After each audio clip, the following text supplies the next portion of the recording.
ruled that Herculine was actually a man and not a woman. So this is an important and interesting case study because it reveals a number of discursive ruptures going on at the time.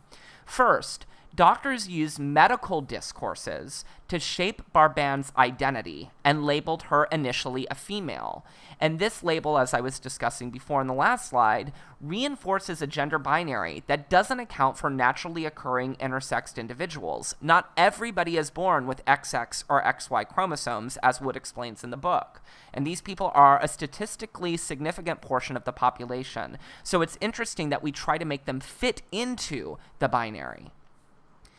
Next, the church took issue with Barban's lesbianism, so religious discourses regarding sexuality began to rupture with the medical discourse that labeled her a female. So then the court steps in and tries to clear up the rupture by claiming, by way of a judge, that Barban is in fact a male.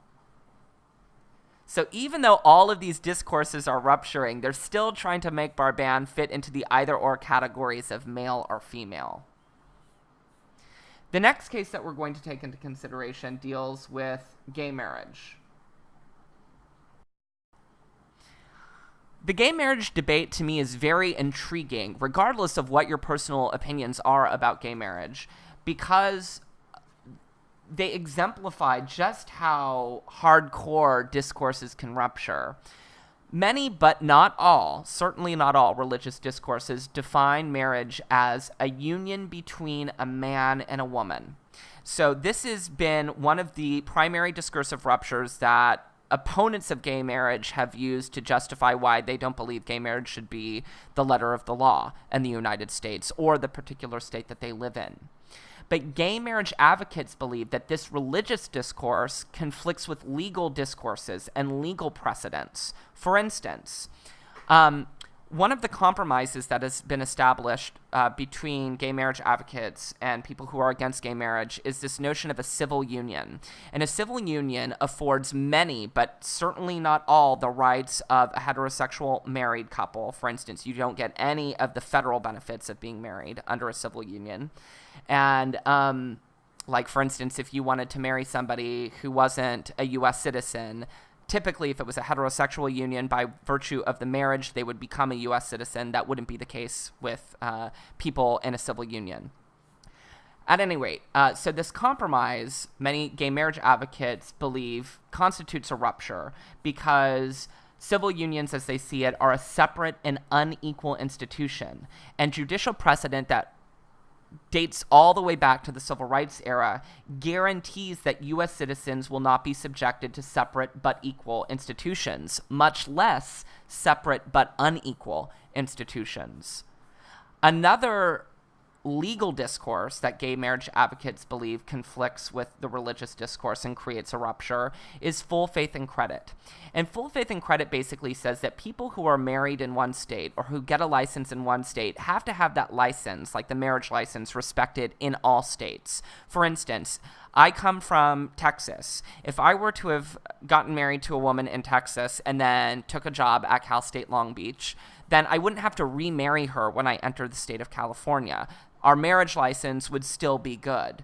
So the problem is that we have some states in the United States who allow gay marriage and other states who don't. So if I were to get married in Boston and move to California and my marriage license is not recognized here, then it violates full faith and credit. It violates or ruptures with this legal discourse. We also have to take into account how medical discourses help shape the debate over gay marriage. So for over 100 years, medical discourses have influenced public attitudes about gay people. So for instance, sometimes you might use the word homosexual in front of a gay person that you know, and sometimes a gay person might say, "Ugh, I hate that term." The reason why a lot of people who are gay feel uncomfortable with the term homosexual is that homosexual first emerged at the turn of the 20th century and was used to medicalize same-sex behavior. In fact, up until 1973, homosexuality was listed by the American Psychological Association as a mental illness. So before homosexual emerged, gender, not sex acts, shaped people's perceptions of fairies and inverts. So if you were masculine and you assumed the masculine or penetrative role, you could be married to a woman and have sex with a man, and you weren't considered to be odd, or what we would now term as gay or homosexual. So we didn't have a homosexual, heterosexual binary that determined who was gay and who was straight. Instead, it was all filtered through gender performance. So you were only considered an invert if you were a man who had feminine characteristics or a woman who had masculine characteristics. So the term homosexual emerged at the turn of the century as a psychiatrically deployed term, or a condition, a psychological condition that needed some type of cure or corrective technology.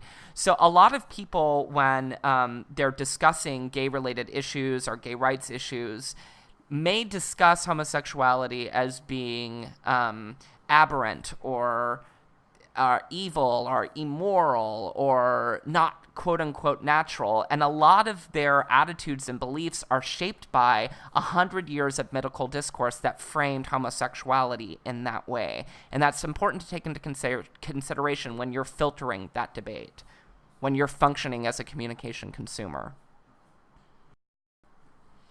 So now we're going to do an activity, and I'm going to propose a scenario to you. The scenario is that one of your students began school, one of your fellow peers began school as a man, but was very unhappy as a man. The student had a sex change operation. One of the greatest practical problems your students your student is facing after the operation is using the bathroom.